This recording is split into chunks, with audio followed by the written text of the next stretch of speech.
Hello, everyone. Welcome back to English Conversation Amelia. Today, we're diving deep into 1,000 essential English sentences and 1,000 powerful vocabulary words that will completely transform your English speaking ability. So stick around because by the end of this podcast, you'll have practical phrases you can use immediately in your daily conversations. Wow, Amelia? 1,000 sentences and 1,000 words? That sounds incredibly comprehensive. I'm really eager to learn how to use them in real situations. Absolutely. And before we begin, I'd love to ask all our wonderful listeners to please hit that like button. Drop a comment below telling us which sentence or word helped you the most. And let's discuss together in the comments section, because your engagement helps other learners find this content too. So, Amelia, where should someone start when they're trying to learn so many sentences and words? It seems quite overwhelming at first glance. That's exactly the right question. The key is organization and daily practice.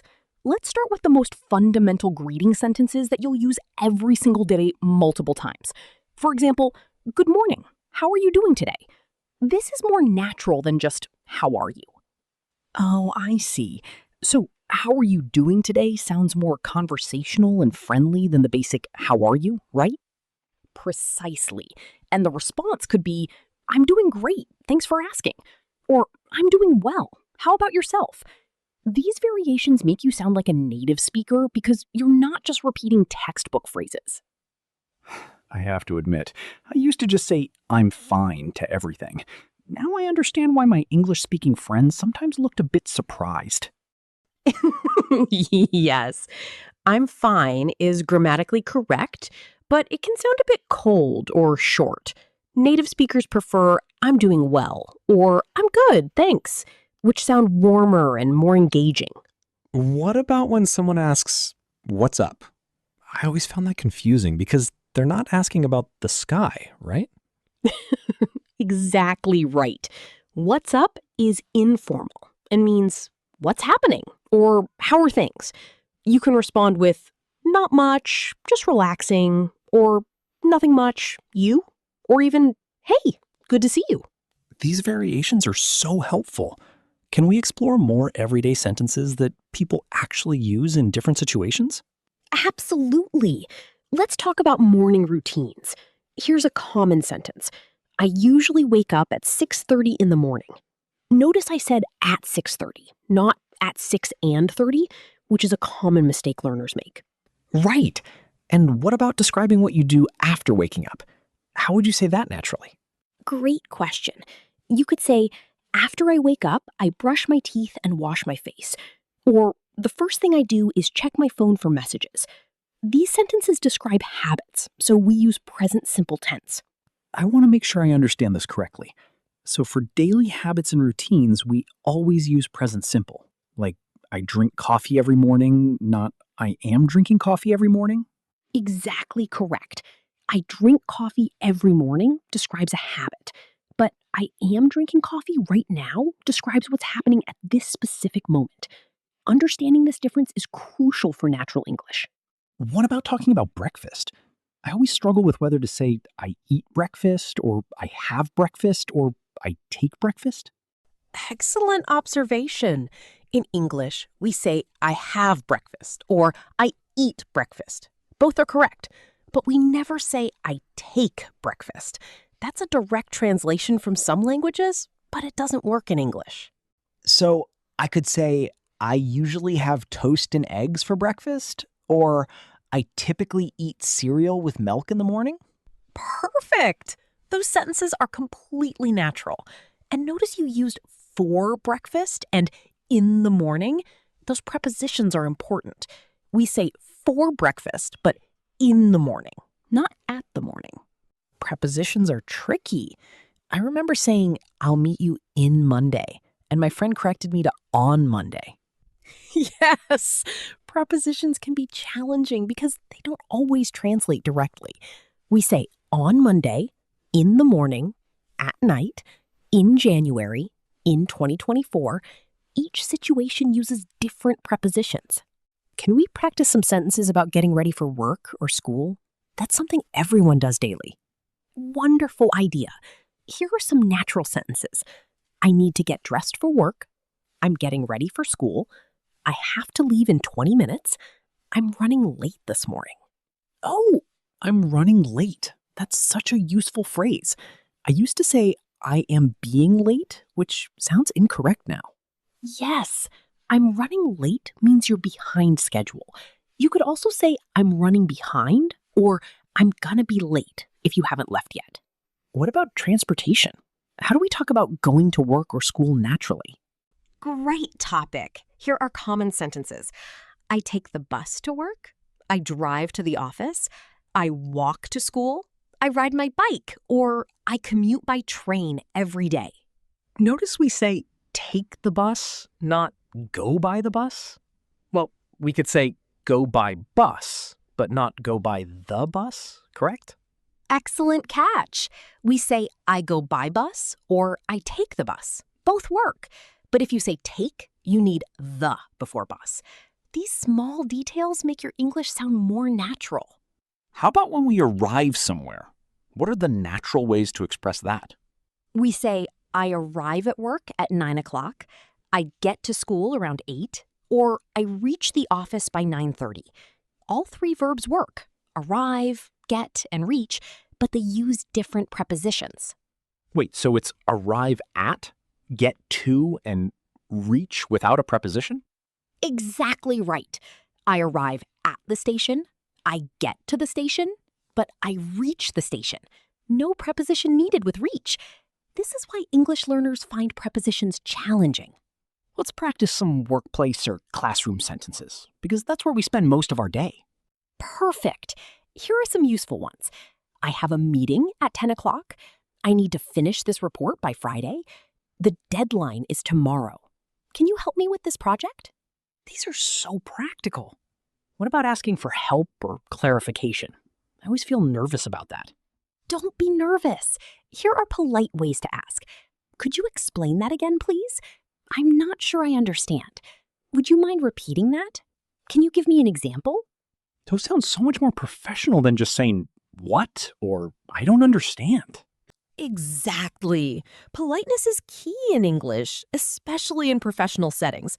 Adding please, could you, or would you mind makes requests sound respectful rather than demanding. What about making suggestions or giving opinions at work or school? How do we do that naturally? Great question. Try these. I think we should consider this option. In my opinion, this approach works better. How about we try it this way? What if we looked at it from another angle? I notice you use different structures. I think, in my opinion, how about, what if. These add variety to our speaking. Absolutely. Variety makes you sound more fluent and interesting. If you always say I think before every opinion, it becomes repetitive. Mix it up. Let's talk about lunch break and meals. What are common sentences people use? Good thinking. Here you go. I'm going to grab lunch. Do you want to get something to eat? I'm starving. I'm not very hungry right now. What are you in the mood for? I'm starving is such a dramatic way to say you're hungry. I love it. Yes, native speakers use it all the time, even when they're just normally hungry. It's an exaggeration we use casually. Another one is I'm stuffed, meaning you're very full after eating. So I'm starving before eating and I'm stuffed after eating? What about ordering food at a restaurant? Perfect transition. Restaurant sentences. Can I see the menu, please? I'd like to order the chicken pasta. Could I have a glass of water? We're ready to order. Can we get the check, please? I notice we say the check in American English, but don't British people say the bill? Excellent observation. Yes, Americans say check, and British say bill. Both mean the same thing. These regional differences are important to notice, but don't worry too much. People will understand either way. What about when food isn't right, or we need something? How do we politely address that? Very polite sentences include, excuse me, I ordered the soup but received the salad. This isn't quite what I expected. Could I have extra napkins, please? Would it be possible to get this without onions? These sound assertive, but still very polite. The key is that could I and would it be possible phrasing, right? Exactly. English speakers value directness, but also politeness. So these phrases strike the perfect balance. You're being clear about what you need while still being respectful. Now let's move to afternoon activities and free time. What sentences do people commonly use? Great! Here are some. What are you doing after work? I'm planning to go to the gym. Do you have any plans for tonight? I'm just going to relax at home. Would you like to hang out later? Hang out is such a casual, friendly phrase. It's like saying spend time together, but more informal, right? Perfect understanding. Hang out is very casual and friendly. You'd say it to friends, not in a formal business context. With colleagues, you might say, would you like to grab coffee instead? What about hobbies and interests? How do we talk about what we enjoy doing? Wonderful topic. Try these. I enjoy reading in my free time. I'm really into photography. I love playing tennis on weekends. I'm passionate about cooking. I'm a big fan of classical music. I notice different ways to express liking something. Enjoy, into, love, passionate about, big fan of. Each has a slightly different intensity. Brilliant observation. I enjoy is mild. I love is stronger. I'm passionate about is very strong. And I'm really into is casual and enthusiastic.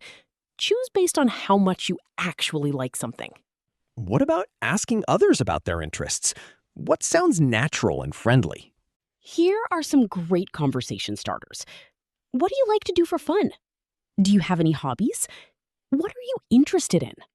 What do you do in your spare time? How do you usually spend your weekends? These are so much better than the textbook question, what is your hobby? Which sounds a bit stiff and formal. Exactly. What is your hobby is grammatically correct, but sounds like you're reading from a questionnaire. Native speakers naturally say, what do you like to do for fun? It flows better in conversation. Let's practice talking about weather, since it's such a common conversation topic, especially in English-speaking countries. Perfect. Weather is a classic conversation starter. Here are natural sentences. It's beautiful outside today. What terrible weather we're having. It looks like it might rain. It's freezing cold. It's boiling hot. Freezing and boiling. More exaggerations. English speakers really love these dramatic expressions. We do. It's freezing doesn't mean water is literally turning to ice. And it's boiling doesn't mean water is bubbling. They're just colorful ways to say it's very cold or very hot. What about different types of weather conditions? How do we describe them naturally? Great question. Here you go. It's raining cats and dogs means heavy rain. It's drizzling means light rain. It's cloudy and overcast. The sun is shining brightly. It's quite windy today. We're expecting snow tonight. Raining cats and dogs. That's such a funny idiom. Are there other weather-related expressions like that? Absolutely. It's pouring means heavy rain. Under the weather means feeling sick.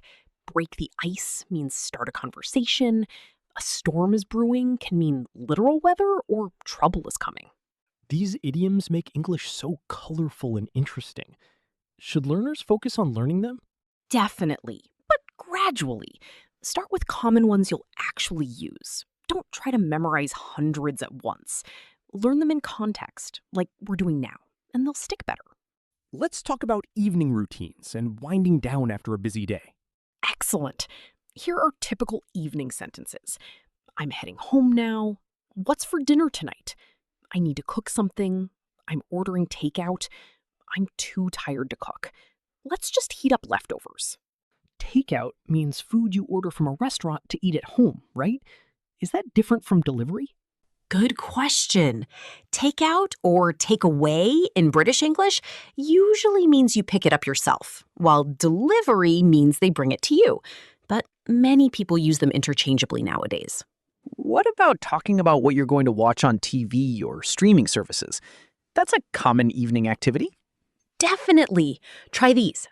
What are you watching these days? I'm binging a new series on Netflix. Have you seen that new show? I can't stop watching this documentary. I'm rewatching my favorite sitcom. Binging or binge-watching. That's when you watch many episodes in a row, right? That's such a modern expression. Absolutely. It's a relatively new term that came with streaming services. 20 years ago, this word didn't exist in this context. Language constantly evolves with culture and technology. What about describing what kind of shows or movies you like? How do we express preferences? Here are some natural ways. I'm into crime dramas. I can't stand horror movies. I prefer comedies. I'm not a fan of reality TV. I absolutely love science fiction. Romantic comedies aren't really my thing. I notice we have different levels again. I'm into, I prefer, I love, and negative ones like I can't stand and aren't really my thing. Such useful variety. Exactly. I can't stand is strong dislike, while not really my thing is gentler. I'm into is casual enthusiasm, while I absolutely love is passionate. Choose your words to match your actual feelings. What about bedtime routines and getting ready for sleep? What are common phrases? Here you go. I'm getting ready for bed. I need to brush my teeth. I'm going to take a shower. I'm exhausted. I can barely keep my eyes open. I'm calling it a night.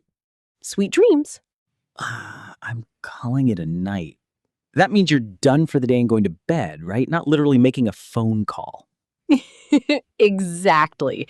It's an idiom, meaning you're ending your activities for the evening. You might say it when leaving a party early or when finishing work. I think I'm going to call it a night. Now let's shift to vocabulary. Can we explore essential words that relate to all these daily activities we've been discussing? Absolutely. Let's start with time-related words since we use them constantly. Morning, afternoon, evening, night, dawn, dusk, sunrise, sunset, daybreak, twilight, midnight, noon, moment, instant, second, minute, hour. These words help us be specific about when things happen. What about frequency words? How often we do things? Perfect. Here are frequency words. Always, usually, often, frequently, sometimes, occasionally, rarely, seldom, hardly ever, never, daily, weekly, monthly, yearly, constantly, regularly. These go with present simple for habits, right? Like, I always drink coffee in the morning, or I rarely eat fast food. Exactly correct. Frequency adverbs usually go before the main verb, but after be. I always go, but I am always tired. This placement is important for natural sounding English. What about emotion words? We need vocabulary to express how we feel. Absolutely essential. Here are common emotion words: happy, sad, angry, frustrated, excited, nervous, anxious, worried, calm, peaceful, stressed, overwhelmed, delighted, disappointed, surprised, shocked, confused, confident, proud, ashamed, guilty, relieved, content, satisfied. That's a great range from positive to negative emotions. Can we practice using them in sentences? Perfect idea. I'm feeling really happy today. She seems quite sad. He's obviously angry about something. They're excited for the trip. I'm a bit nervous about the presentation. I feel overwhelmed with work right now. Notice we use different structures. I'm feeling, she seems, I feel. These add variety to how we express emotions. Excellent observation. I feel is direct. I'm feeling emphasizes the temporary nature. You seem is for observing others' emotions. Using variety makes your English more sophisticated. Let's explore action verbs, the words that describe what we do every day. Great! Here are essential action verbs: walk, run, jump, sit, stand, lie, sleep, wake, eat, drink, cook, clean, wash, dry, sweep, wipe, open, close, push, pull, carry, lift, drop, throw, catch, kick. These are so fundamental. We use these actions constantly without even thinking about them. Exactly. Now let's add more complex ones. Organize, arrange, prepare, practice, study, learn, teach, explain, understand, remember, forget, think, believe, know, imagine, create, build, destroy, fix, repair, break, damage. These mental and creative verbs are more abstract than physical action verbs, but equally important. Precisely. Notice that mental verbs like know, believe, understand are usually not used in continuous form. We say, I know, not I am knowing. This is an important grammar point. What about communication verbs? We communicate all day long. Absolutely. Here they are. Say, tell, speak, talk, communicate, express, mention, state, announce, declare, whisper, shout, yell, scream, murmur, mumble, chat, discuss, argue, debate, explain, describe, suggest, recommend, advise, warn. These have subtle differences, right? Like say versus tell. That confuses many learners. You're right. Say doesn't need an object. She said hello. But tell needs an object. She told me the truth. We say tell someone something, but just say something. This is a common mistake area. Let's explore adjectives for describing people, places, and things. Wonderful. Personality adjectives first. Friendly, kind, generous, selfish, mean, rude, polite, honest, dishonest, reliable, responsible, irresponsible, patient, impatient, confident, shy, outgoing, introverted, extroverted, ambitious, lazy, hardworking, creative, boring, interesting. These are so useful for talking about people. What about physical description adjectives? Here you go. Tall, short, average height, slim, thin, skinny, overweight, muscular, athletic, young, old, middle-aged, beautiful, handsome, pretty, attractive, plain, elegant, scruffy, neat, tidy, messy. We have to be careful with some of these words in different cultures, right? Some might be sensitive. Absolutely.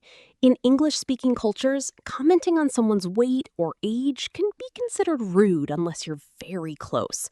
It's safer to compliment personality or skills rather than physical appearance. What about adjectives for describing places, like cities, buildings, or nature? Great question.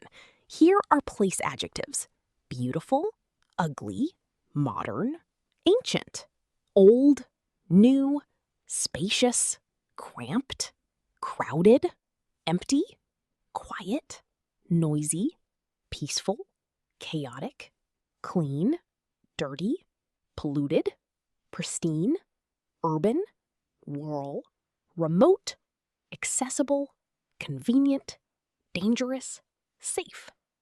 These help us talk about where we live and where we travel. What about size and measurement adjectives? Perfect. Size words: huge, enormous, gigantic, massive, large, big, medium, small, tiny, minuscule, microscopic, wide, narrow, broad, thick, thin, deep, shallow, tall, short, long, brief, high, low. English has so many synonyms for big and small. Huge, enormous, gigantic, massive. They all mean very big. Yes, but they have slightly different uses. Huge is general. Enormous is even bigger. Gigantic suggests giant-like. Massive implies heavy weight or importance. Native speakers choose based on nuance. Let's talk about color words and descriptive details. Absolutely.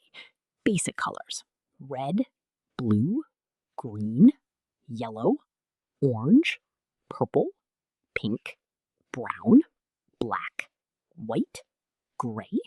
And then we have shades: light blue, dark green, bright yellow, pale pink, navy blue, forest green, burgundy, turquoise, beige, cream, ivory. We can also combine colors with other adjectives, right? Like dark blue or light green. Exactly. And notice the order: opinion, size, age, shape, color, origin, material. So a beautiful, large, old, round, blue Italian wooden table. Though in real conversation, we rarely use that many adjectives together. That's quite a mouthful. I can't imagine using all those adjectives at once in real life. Right? In natural conversation, you'd say a beautiful blue Italian table. We usually use 2 or 3 adjectives maximum.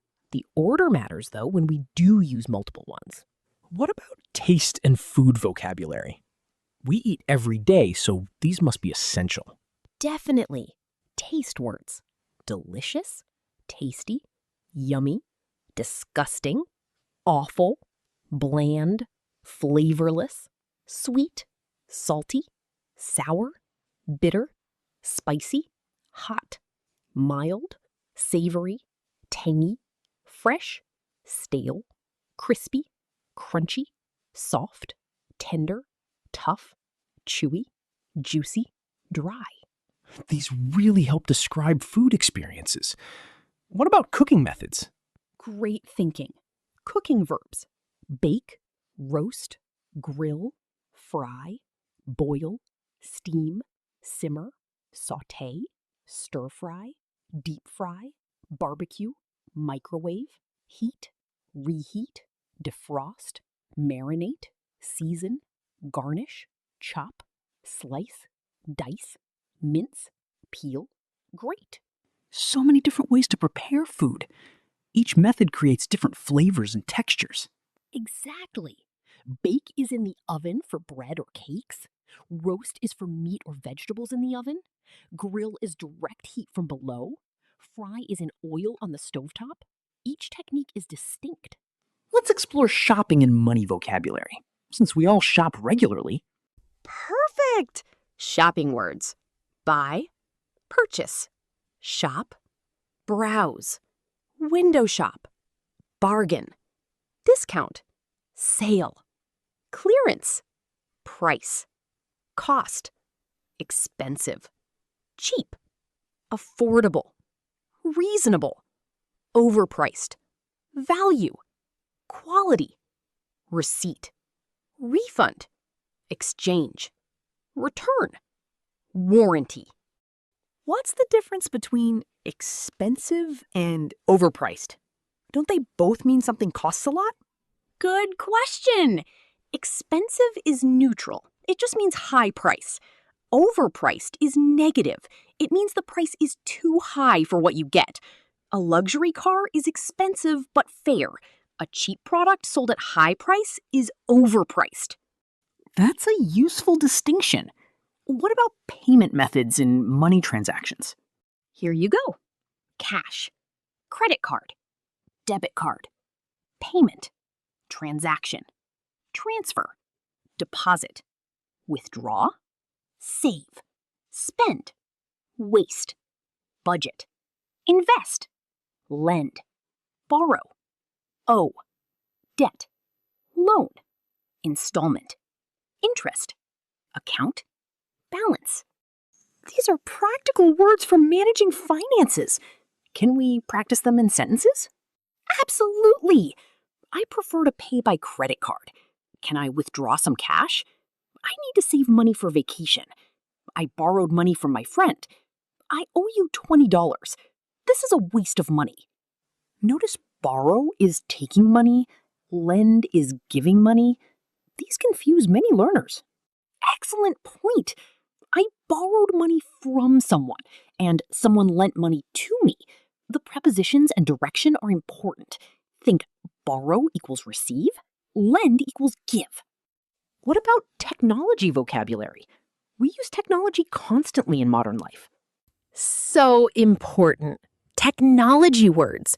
Computer, laptop, desktop, tablet, smartphone, device, screen, keyboard, mouse, charger, battery, Wi-Fi, internet, connection, network, download, upload, install, delete, save, file, folder, document, application, app, software, hardware. We use these words dozens of times every day. What about social media and online communication? Great addition. Social media vocabulary. Post, share, like, comment, follow, unfollow, friend, unfriend, block, tag, hashtag, trending, viral, upload, update, status, profile, account, message, chat, video call, stream, subscribe, notification. These words didn't exist 20 years ago. Language really evolves with technology. Absolutely. Google became a verb. Friend became a verb on social media. Tweet didn't exist as a word for communication. English constantly absorbs and creates new vocabulary. What about health and medical vocabulary? Everyone needs to talk about health sometimes. Very important. Health words. Healthy, sick, ill, disease, illness, condition, symptom, pain, ache, fever, temperature, cough, cold, flu, headache, stomachache, toothache, backache, injury, wound, bruise, cut, burn, broken, sprained. Notice we say headache as one word, but pain in my head as separate words. What's the pattern? Great observation. We combine body part plus ache for common pains. Headache, stomachache, toothache, backache, earache. But some stay separate. Sore throat, not throat ache. English isn't always logical. What about doctor visits and medical treatment vocabulary? Education systems vary globally, but these English terms are fairly universal in academic contexts. Exactly. English is the international language of higher education, so these terms are used worldwide, even in non-English speaking countries. That's why they're so important to learn. What about work and career vocabulary? Most adults spend significant time working. Absolutely crucial. Career words. Job, work, career, profession, occupation, employment, position, role, responsibility, duty, task, project, deadline, meeting, presentation, report, colleague, coworker, boss, manager, supervisor, employee, employer, company, corporation, organization. What's the difference between job, work, and career? They seem similar but different. Great question. Job is a specific position. I have a job at the bank. Work is general employment or the activity. I go to work every day. Career is your professional path over time. I'm building a career in medicine. So you might have several jobs throughout your career, and you work at each job. That clarifies it. Perfect understanding. You got it exactly right. This distinction helps you speak more precisely about professional life. What about business and office vocabulary? Here you go. Office, desk, computer, phone, meeting room, conference, appointment, schedule, agenda, minutes, client, customer, contract, agreement, deal, negotiation, profit, loss, revenue, expense, budget, marketing, sales, department, human resources, accounting. These words create the foundation for professional English communication. Exactly. Whether you work in an office or need to do business in English, these terms appear constantly in professional contexts. Let's talk about travel vocabulary. Many people learn English specifically for travel. Perfect. Travel words.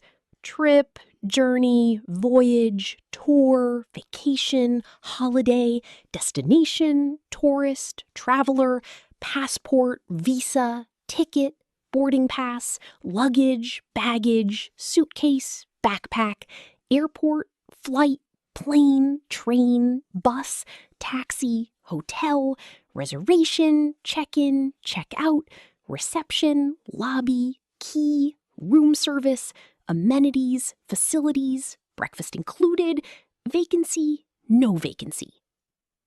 What's the difference between trip, journey, and voyage? They all relate to travel. Good question. Trip is general and most common. I'm taking a trip to Paris. Journey emphasizes the traveling itself, often long. The journey took 10 hours. Voyage is formal or literary, often by sea, a voyage across the ocean. What about accommodation and hotel vocabulary? Here you go.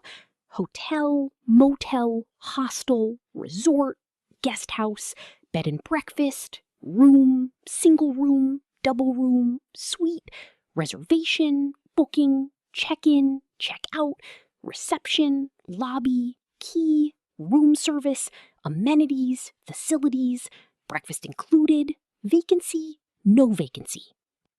What about asking for directions when traveling? That's essential. Absolutely. Direction words. Left, right, straight, ahead, forward, backward, north, south, east, west, turn, corner, block, intersection, traffic light, crosswalk, sidewalk, street, road, avenue, boulevard, highway, map, GPS, location, landmark. Can we practice some direction sentences? That would be really practical. Perfect! Turn left at the traffic light. Go straight for 2 blocks. It's on your right. The hotel is across from the bank. Walk past the post office. It's around the corner. You can't miss it. You can't miss it. That's such a common phrase when giving directions, even though sometimes you definitely can miss it. So true. It's meant to be reassuring, like, it's very obvious. But sometimes people still get lost. It's one of those optimistic expressions English speakers love.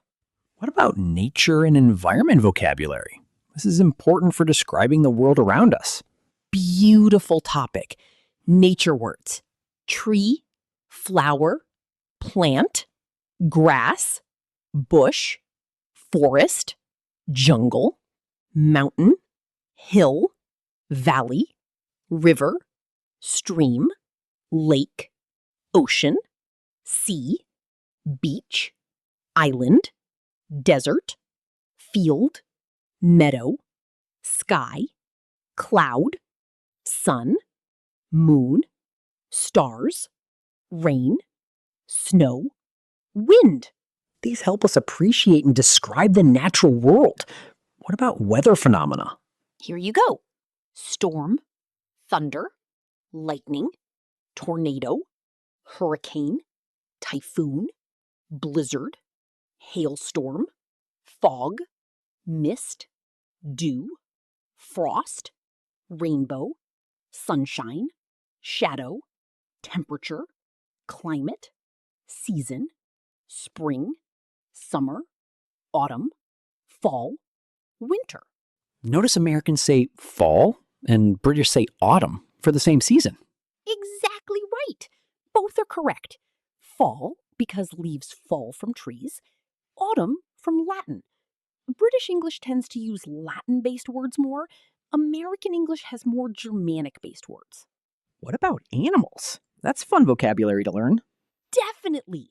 Common animals: dog, cat, bird, fish, mouse, rabbit, horse, cow, pig, sheep, goat, chicken, duck, lion, tiger, elephant, bear, monkey, snake, lizard, frog, butterfly, bee, ant, spider, whale, dolphin.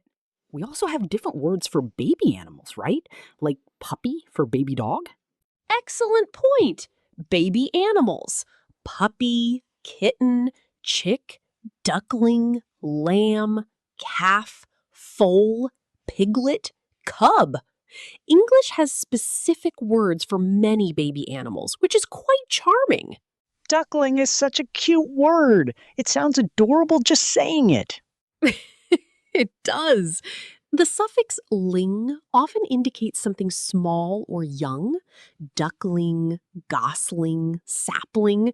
It adds a tender quality to the word. Let's talk about household and home vocabulary, since home is where we spend so much time. Perfect.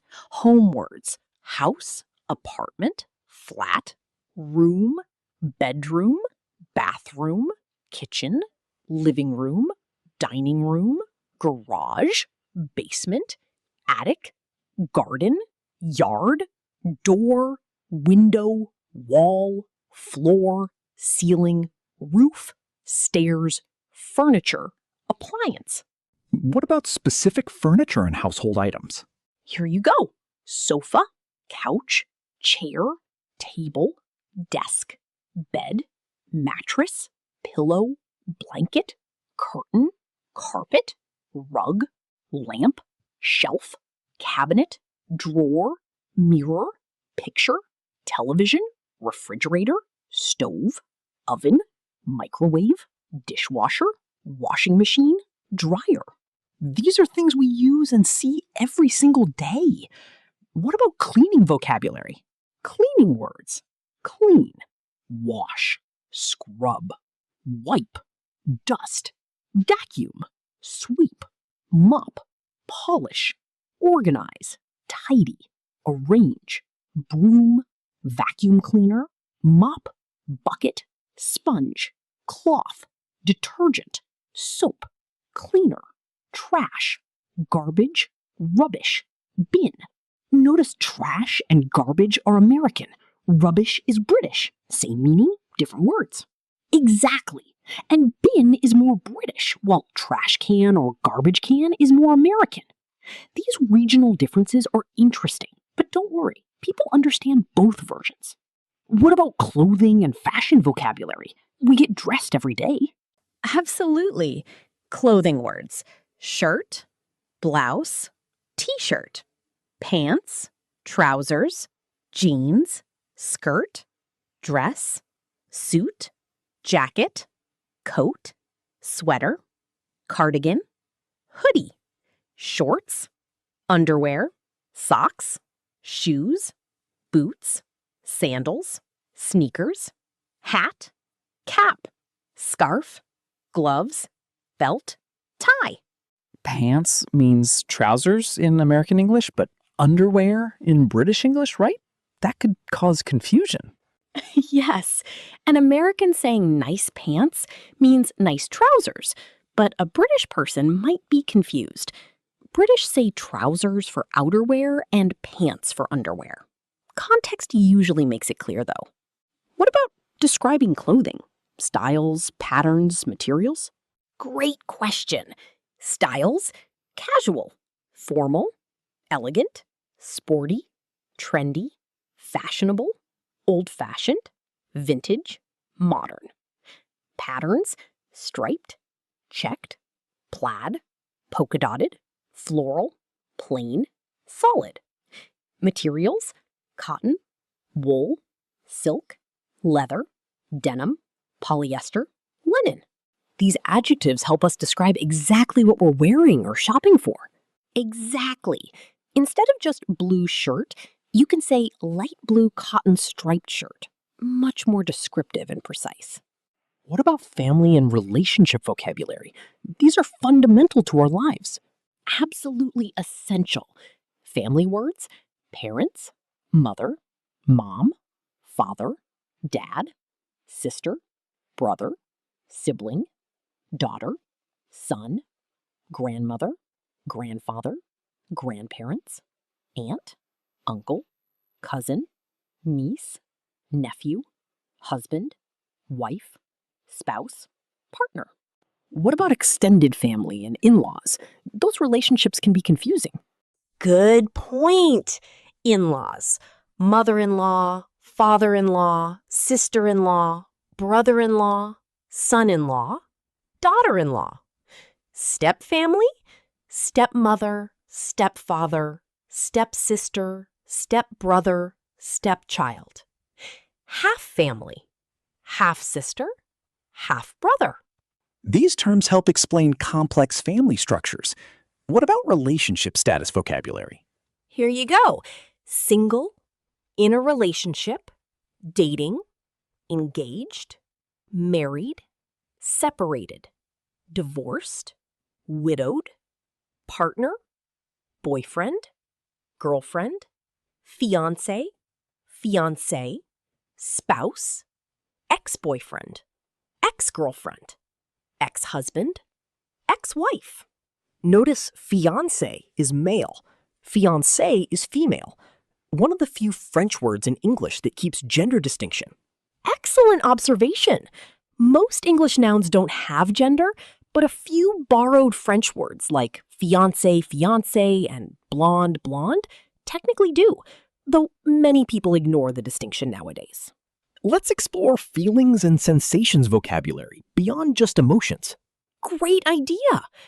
Physical sensations: hot, cold, warm, cool, hungry, thirsty, full, tired, exhausted, energetic, sleepy, awake, comfortable, uncomfortable, pain, painful, itchy, dizzy, nauseous, refreshed.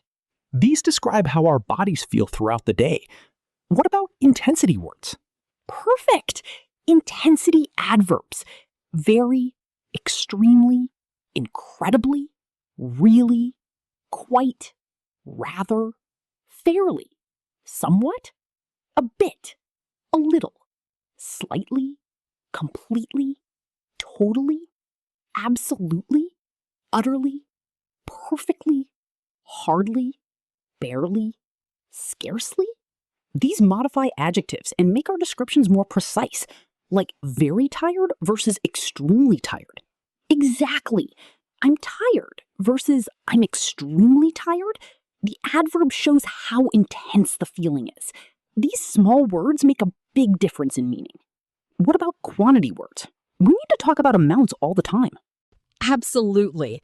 Quantity words: all, most, many, much, some, several, few, a few, little, a little, no, none, any, each, every, both, neither, either, half, quarter, plenty, enough, more, less, fewer. Wait, few versus a few and little versus a little? These confuse me.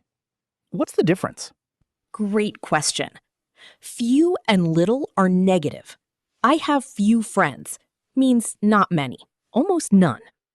A few and a little are positive. I have a few friends means some, a small but adequate number. The makes it positive. That's such a subtle but important difference. Just adding changes the entire meaning. Exactly. And few goes with countable nouns, like few people, while little goes with uncountable nouns, like little water. These distinctions matter for precise communication. What about connecting words and transitions? These help link our ideas together. Essential for fluent speaking. Connectors, and, but, or, so, because, although, however, therefore, moreover, furthermore, nevertheless, meanwhile, whereas, while, unless, if, when, before, after, until, since, as, like. These make our speech flow better instead of just short, choppy sentences. Absolutely.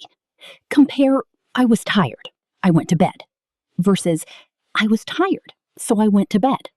The connector makes the relationship between ideas clear and sounds more natural. What about expressing opinions and agreement-disagreement? Very important for conversations. Opinion phrases, I think, I believe, in my opinion, from my perspective. It seems to me, I feel that, I would say. Agreement? I agree. Exactly. Absolutely. Definitely. That's true. You're right. I think so too. And disagreement? How do we politely disagree in English? Polite disagreement? I'm not sure I agree. I see it differently.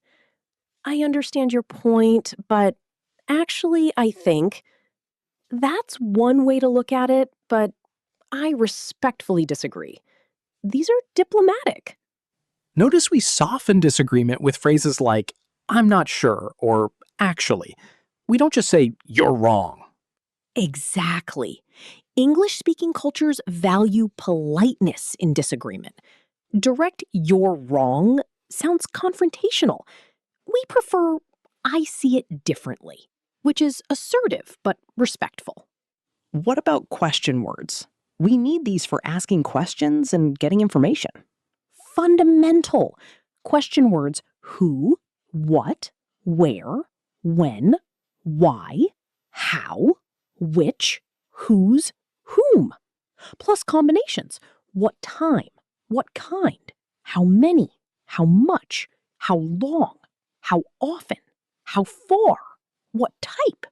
Can we practice these in actual questions? That would help understand their use. Perfect. Who is your teacher? What are you doing? Where do you live? When does the class start? Why are you studying English? How do you get to work? Which book do you prefer? Whose phone is this? These are questions we ask and answer every single day. They're absolutely essential. Exactly. Master these question words and you can get almost any information you need. They're powerful tools for communication. What about modal verbs? I know these are important, but sometimes confusing. Great topic. Modal verbs are can, could, may, might, will, would, shall, should, must, ought to, have to, need to. Each have specific meanings and uses. Can you explain the differences? Like can versus could, or must versus should? Sure. Can is ability or permission. Now, I can swim. Could is past ability or polite request. I could swim when I was 5, or could you help me? Must is strong obligation. You must stop at red lights. Should is advice. You should eat vegetables. So modals change the meaning of the main verb? They show possibility, permission, obligation, advice? Perfect understanding. Modals are like flavors you add to verbs. I go is simple fact. I can go shows ability. I should go shows advice. I must go shows obligation. Same verb, different meanings. We've covered so much. What about phrasal verbs? I hear these constantly in natural English. Excellent point. Phrasal verbs are crucial for natural English. Examples: get up, wake up, stand up, sit down, turn on, turn off, pick up, put down, take off, put on, look for, find out, figure out, work out, give up, carry on. These are so confusing, though. Why can't English just say exit instead of get out, or continue instead of carry on? I understand your frustration. Phrasal verbs are challenging because the meaning isn't always obvious from the individual words, but native speakers use them constantly, so learning them makes you sound much more natural and fluent. Can you give examples of common phrasal verbs in daily conversation? Absolutely. I wake up at 7, turn off the lights, I'm looking for my keys. Let's figure out this problem. Don't give up. Put on your jacket, take off your shoes. The plane takes off at noon. Now I see how natural these sound. They're everywhere in normal conversation. Exactly! While illuminate the room is correct, native speakers naturally say, turn on the lights. Phrasal verbs make English sound authentic and conversational. What about idioms? Those colorful expressions that don't mean what the words literally say. Idioms are fun. Common ones. It's raining cats and dogs. Heavy rain. Break a leg. Good luck. Piece of cake. Very easy. Hit the books. Study hard. Under the weather. Feeling sick. Costs an arm and a leg. Very expensive. These are so creative and funny. Costs an arm and a leg? Imagine literally paying with body parts. That's why they're called idioms. They're figurative, not literal. If someone says, I'm all ears, they don't literally have ears all over their body. It means I'm listening carefully. Should beginners focus on learning idioms or wait until they're more advanced? Good question. Learn common idioms gradually. Start with frequently used ones like piece of cake or break the ice. Don't try to memorize hundreds at once. Learn them in context, like we're doing now. We've covered sentences, vocabulary, phrasal verbs, idioms. What other elements make English natural and fluent? Excellent question. Pronunciation, intonation, and rhythm. English is a stress-timed language, meaning we stress important words and reduce others. This creates a natural rhythm. Can you give an example of how stress changes meaning or naturalness? Sure. Take, I didn't say you were wrong. Stress different words. I didn't say you were wrong. Someone else said it. I didn't say you were wrong. I implied it. I didn't say you were wrong. I said someone else was. Same words, different meanings. That's amazing. Just changing which word we emphasize completely changes the meaning. Exactly. This is why listening to native speakers and practicing speaking aloud is so important. You learn the natural rhythm and stress patterns that make English sound authentic. What about contractions? Native speakers use them constantly, right? Absolutely. Contractions make speech natural. I'm, not I am. Don't, not do not. Can't, not cannot. I'll, not I will. She's, not she is. They're, not they are. We've, not we have. So, in casual conversation, using full forms like I am and do not sounds formal or stiff? Exactly right. Full forms aren't wrong, but they sound formal, careful, or emphatic. I do not agree sounds strong and formal. I don't agree sounds normal and conversational. Match your style to the situation. How can listeners practice all this vocabulary in these sentences effectively? Great question. First, don't try to memorize everything at once. Focus on topics relevant to your daily life. Second, practice sentences out loud, not just reading silently. Third, use new words in real situations immediately. What about keeping a vocabulary notebook or using apps? Do those help? Absolutely. Write new words with example sentences, not just definitions. Review regularly. Spaced repetition works better than cramming. Apps like Anki are great for this. But most importantly, use the words in real conversations. What's the best way to remember pronunciation of new words? Listen to native speakers. Use online dictionaries with audio. Repeat words out loud, record yourself, and compare. Pay attention to word stress. Present, the noun, versus present, the verb. Stress patterns matter in English. This has been such a comprehensive lesson. We've covered so much ground. We really have. From daily routines to emotions, from food to technology, from phrasal verbs to idioms. These 1,000 words and 1,000 sentences create a foundation for confident English communication. I feel like listeners now have practical tools they can use immediately in real situations. That's exactly the goal. English isn't just about memorizing textbooks. It's about communicating, connecting with people, expressing yourself, sharing ideas, building relationships. And the beautiful thing is that English opens doors to opportunities worldwide. Travel, education, career, friendships. Absolutely. English is the global language of business, science, technology, entertainment, and international communication. Investing time in learning it pays incredible dividends. What final advice would you give to listeners who feel overwhelmed by how much there is to learn? Don't be discouraged. Every expert was once a beginner. Progress happens gradually through consistent practice. Celebrate small victories. Understanding a movie scene, having a simple conversation, reading a paragraph without translating. Focus on communication over perfection, right? Making mistakes is part of learning. Exactly. Native speakers make mistakes too. Don't let fear of errors stop you from speaking. Every conversation, even with mistakes, builds your skills and confidence. Practice daily, even if just 15 minutes, is better than occasional long study sessions. Perfect. Consistency beats intensity.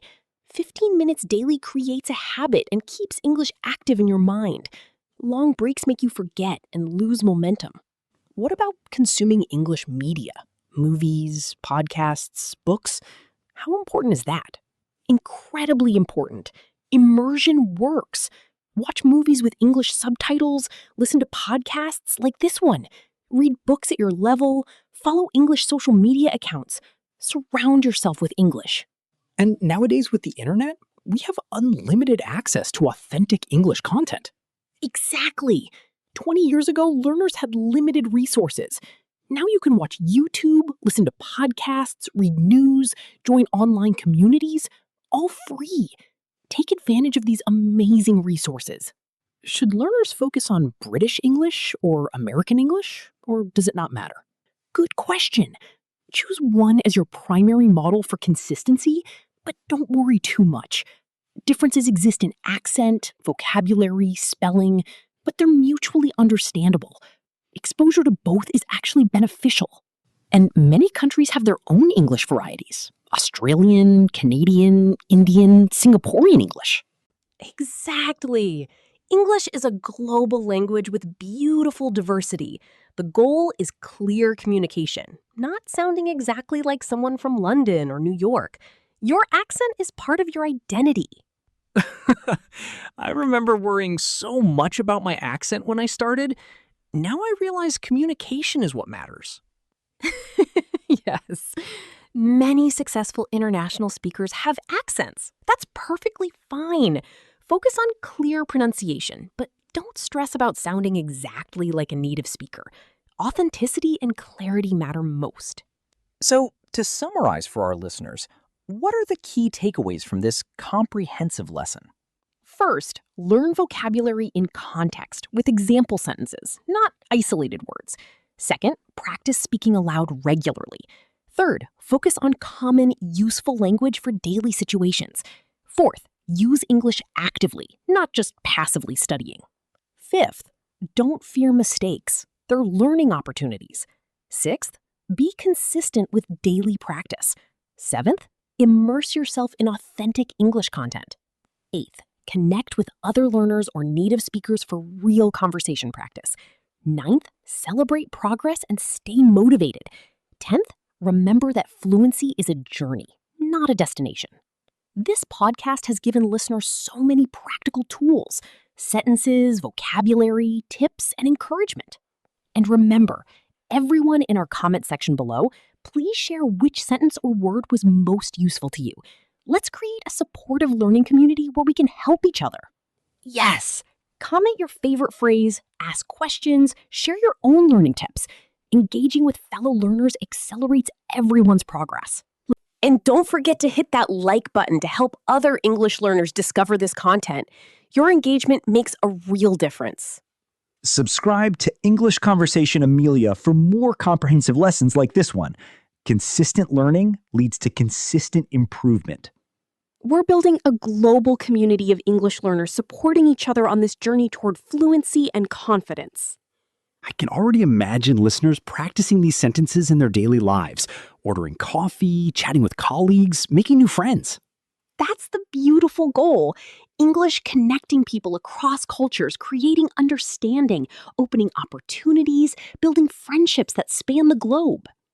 Language learning isn't just academic, it's deeply human, about connection and communication. Absolutely. And now, before we finish, let me ask our listeners a quick quiz question to test what you've learned today. Oh, a quiz. This will help reinforce the lesson. Exactly. Here's the question. Which sentence is correct? A, I borrowed my friend some money. B, I lent my friend some money. C, I loaned to my friend some money.